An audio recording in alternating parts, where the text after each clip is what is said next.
صلی اللہ تعالی. حضور کے متعلق اتنا یقین تھا انہیں, اسی لیے ہجرت کی رات حضور صلی اللہ علیہ وسلم مولا علی کرم اللہ وجہہ الکریم کو اپنے بستر پر سلا کر یہی تو فرماتے ہیں, علی کل صبح اٹھنا, میرے پاس مکہ والوں کی امانتیں ہیں, یہ فلاں فلاں کو امانت واپس کر کے تم بھی مدینے چلے آنا.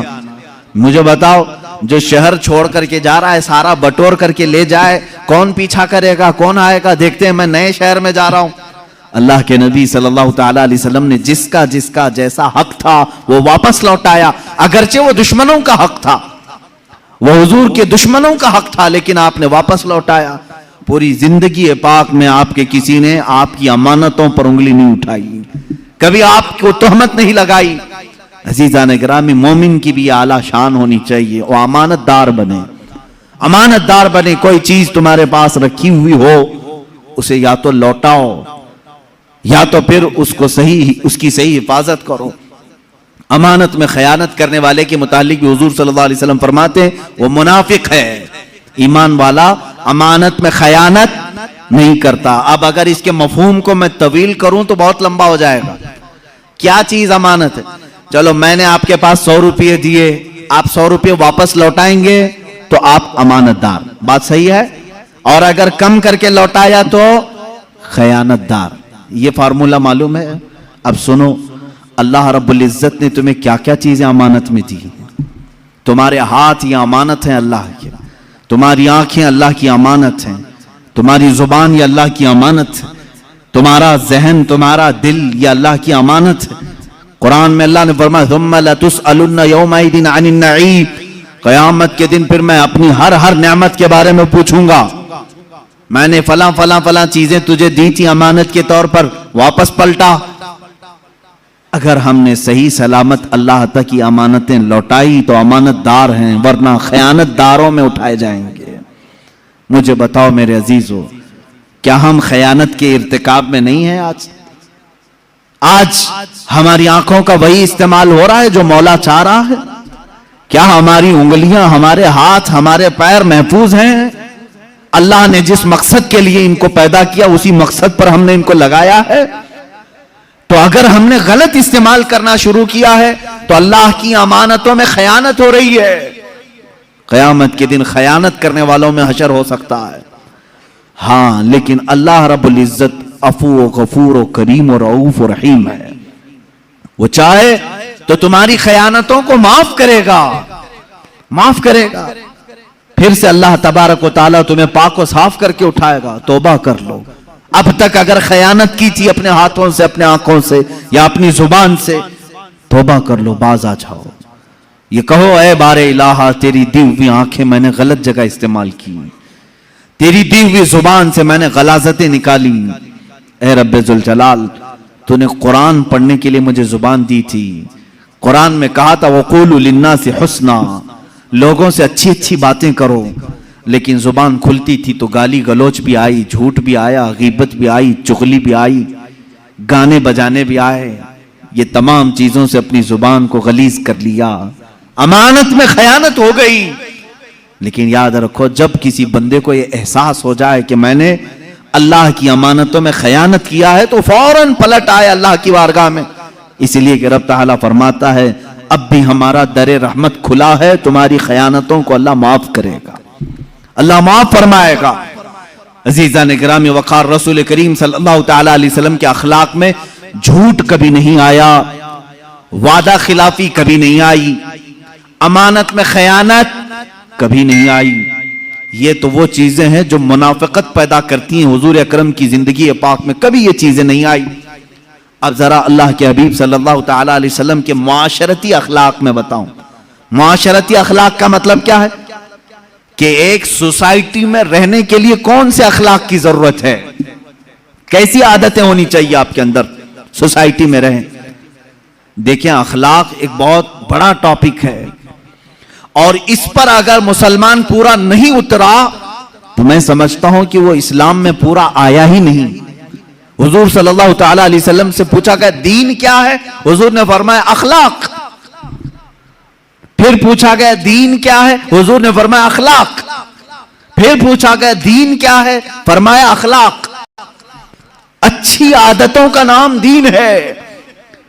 اور پھر ایک حدیث پاک میں ہے الدین النصیحہ، دین خیر خواہی کرنے کا نام ہے، اچھا سوچنے کا نام ہے۔ کس کے بارے میں اچھا سوچیں؟ للہ ولرسولہ وللمؤمنین عامہ۔ حضور فرماتے ہیں اللہ کے بارے میں ہمیشہ اچھا سوچو، رسول کے بارے میں ہمیشہ اچھا سوچو، اور تمام مومنین کے بارے میں ہمیشہ اچھا سوچو۔ یہی پورا دین ہے، یہی پورا دین ہے۔ میرا اللہ کریم ہے، رحیم ہے، غفور ہے، ستار ہے، جبار ہے، میں نے اس کے متعلق ہمیشہ اچھا سوچا، یہ دین ہے۔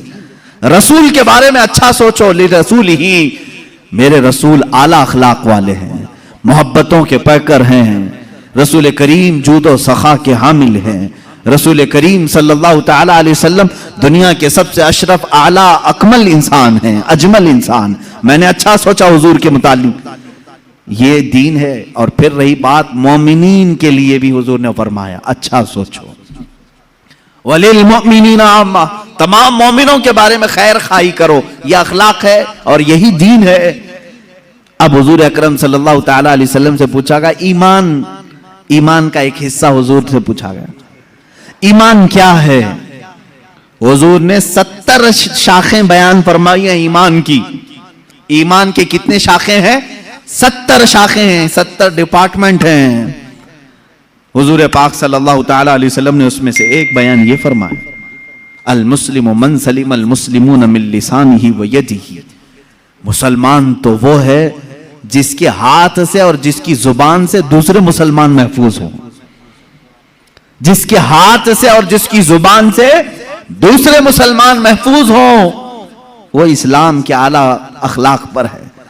ایمان کا ایک حصہ یہ ہے، حضور پاک صلی اللہ علیہ وسلم فرماتے ہیں ان تحب لأخیہ ما یحب لنفسہ،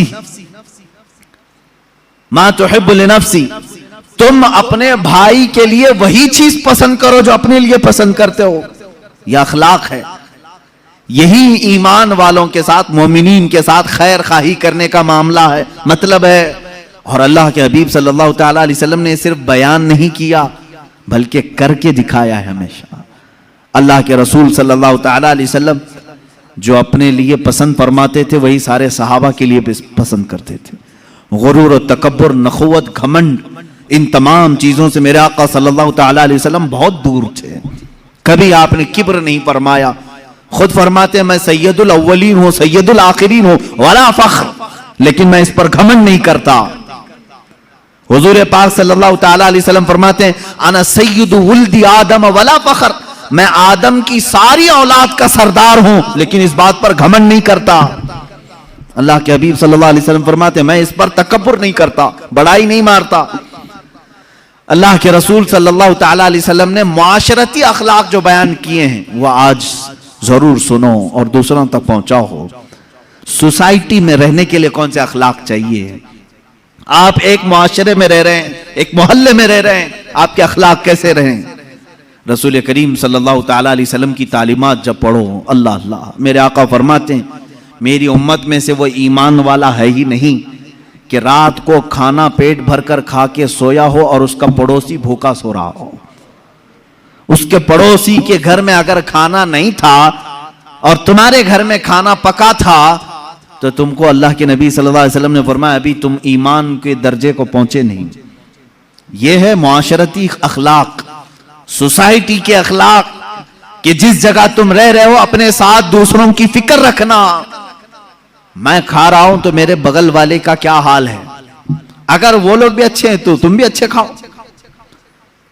آپ کے گھر کے اگل بغل پڑوس میں سارے لوگ اچھی چیزیں کھا رہے ہیں تو تم بھی کھاؤ۔ یہاں تک کہ حضور اکرم صلی اللہ علیہ وسلم نے فرمایا جب تم سالن بنایا کرو تو پانی زیادہ ڈال لو۔ کیوں؟ پتلا سالن کھانا اچھا ہے؟ پتلا سالن کھانا اچھا ہے؟ حضور پاک صلی اللہ تعالی علیہ وسلم کے تعلیمات کا مفہوم میں بتا رہا ہوں۔ فرماتے ہیں کہ تم جب سالن بنایا کرو تو تھوڑا شوربے میں پانی زیادہ کر لو تاکہ تمہارے پڑوسیوں کو بھی تھوڑا اس میں دے سکو، اور اگر کوئی گاڑا سالن ہی دے سکتا ہے تو دے دے۔ یہ اس کے لیے فرمایا گیا جو بہت ہی غریب ہے اور کبھی سالن پکا رہا ہے، فرمایا گیا تو بھی اکیلا مت کھا، تیرے سالن میں تھوڑا پانی زیادہ کر کے دوسروں کو بھی شامل کر لے۔ یہ سوسائٹی کے اخلاق ہیں۔ یہ ساری چیزیں کیا آج ہم میں سے اٹھ نہیں گئی؟ ہمارے ہاں کتنے بیمار پڑے ہوں گے، ہم میں سے کوئی ان کو دیکھنے نہیں جاتا۔ عیادت کئی سنتیں ختم کر دی لوگوں نے، اور خاص طور پر شہری زندگی ایسی ہو گئی ہے، میں نے دیکھا ہے شہروں کی زندگی ایسی ہے کہ سیلفش ہو گئے لوگ، کسی دوسرے کی انہیں پرواہ نہیں، فکر نہیں، اور دوسروں کے سلسلے میں صرف اپنے گھر میں بیٹھ کر کے ڈسکس کرتے رہنا، باتیں بناتے رہنا، ان کی غیبت کرنا، ان کے گھر میں آنے جانے والوں پر نظر رکھنا۔ یہی اخلاق ہے سوسائٹی میں رہنے کے؟ سوسائٹی میں رہنے کے اخلاق یہ ہونی چاہیے کہ ایک جسم جس طرح سے ہو کہ اگر ہاتھ کو درد کرے تو پورے جسم میں بخار آ جائے، اگر محلے میں ایک بیمار ہو تو سارے لوگ فکر مند ہو جائیں اور سب دعا کریں کہ اے اللہ میرا پڑوسی بیمار ہے، اسے تو جلد شفا عطا کر۔ یہ ایمان والوں کا معاشرہ ہے جو میرے آقا صلی اللہ تعالیٰ علیہ وسلم کے اخلاق کا ایک شاہکار ہے۔ حضور پاک صلی اللہ تعالیٰ علیہ وسلم نے مدینہ طیبہ میں وہی اخلاق پیدا کیے۔ کیا آپ کو معلوم نہیں ہو مشہور حدیث، ایک صحابی کے گھر گوشت کی بھنی ہوئی سری بکری کی آئی، یعنی گوشت بھنا ہوا ان کے گھر آیا، اس صحابی نے دیکھا شوہر بیوی تھے، کھانے کے لیے بیٹھے، بھوکے بھی تھے، انہوں نے سوچا پڑوسی کو دے دیتے ہیں، انہوں نے پڑوس میں بھجوا دیا، پڑوس کے گھر گوشت آیا، انہوں نے دیکھا کھانے کے لیے لذیذ ہے، بھوک بھی لگی ہے، کہا میرے اپنے پڑوسی کو دے دیتا ہوں، انہوں نے تیسرے کو دے دیا، تیسرے نے چوتھے کو دے دیا، چوتھے نے پانچویں کو دے دیا۔ ہر ایک کے پاس یہ اخلاق ہے، یہاں تک کہ حدیث میں ہے وہ بکری کا بھنا ہوا گوشت گھومتے گھومتے پھر اسی پہلے صحابی کے گھر آ گیا، جہاں سے وہ گیا تھا وہیں آ گیا۔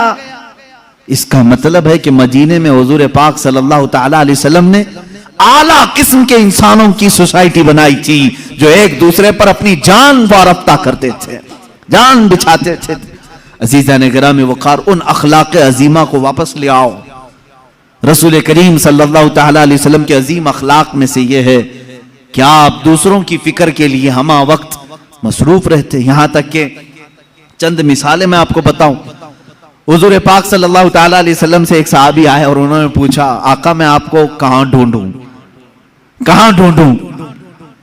وہ ڈھونڈ کر کے آئے تھے مدینے میں، اور ایک جگہ حضور پاک صلی اللہ علیہ وسلم سے ملاقات ہو گئی، حضور نے دیکھا ان کو، مسکرایا، جواب کیا فرمایا؟ مسجد نبوی کی چوکھٹ میں، میرے گھر کے دروازے کے باہر نہیں، فرماتے ہیں ابغونی فی ضعفائکم، فرماتے ہیں تم مجھے اپنے کمزور اور غریب لوگوں میں ڈھونڈو، جو معاشرے کے غریب لوگ ہیں، جو کمزور ہیں، وہاں جاؤ، محمد تمہیں مل جائے گا۔ یہ میرے آقا صلی اللہ علیہ وسلم نے فرمایا ابغونی فی ضعفائکم، مجھے ڈھونڈو اپنے غریبوں میں، اپنے فقیروں میں۔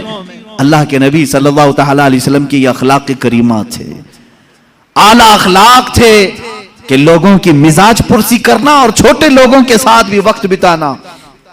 یہاں تک کہ عدی بن حاتم، ایک بہت بڑے شخص کا نام میں بتا رہا، حاتم تائی کا نام کون نہیں سنا ہوگا؟ دنیا کا ایک مشہور سخی آدمی حاتم تائی، جو اتنا بانٹتا تھا لوگوں کو کہ کبھی اس نے نہ نہیں کہا۔ مشہور ہے کہ اس کے 7 دروازے تھے محل کے، ایک دروازے سے کوئی آتا اس کو اتنا دیا جاتا، پھر دوسرے دروازے پر آتا تو اتنا اور دیا جاتا، تیسرے دروازے پر آتا تو اتنا اور دیا جاتا۔ 7 دروازوں پر اگر کوئی ایک مانگنے والا آتا تو 7 دروازوں سے حاتم تائی دیتا تھا۔ حضور پاک صلی اللہ تعالیٰ علیہ وسلم کے زمانے سے تھوڑا سا پہلا زمانہ ہے حاتم تائی کا، حاتم تائی کا۔ وہ بڑا سخی انسان تھا، حضور پاک صلی اللہ تعالیٰ علیہ وسلم کے بعض فرامین میں اس کی تعریف بھی ملتی۔ حاتم تائی بڑا سخی آدمی تھا، لیکن میرے آقا سے زیادہ سخی نہیں ہے، یہ بات تو طے شدہ ہے۔ اچھا، ایک سوال کسی نے یہ بھی کیا ہے کہ حاتم تائی کے تو 7 دروازے تھے، 7 دروازے تھے، ہر دروازے پر اتنا دیا جاتا تھا۔ محمد عربی صلی اللہ علیہ وسلم کا ایک ہی دروازہ تھا، یہ بڑے سخی کہ وہ بڑے سخی؟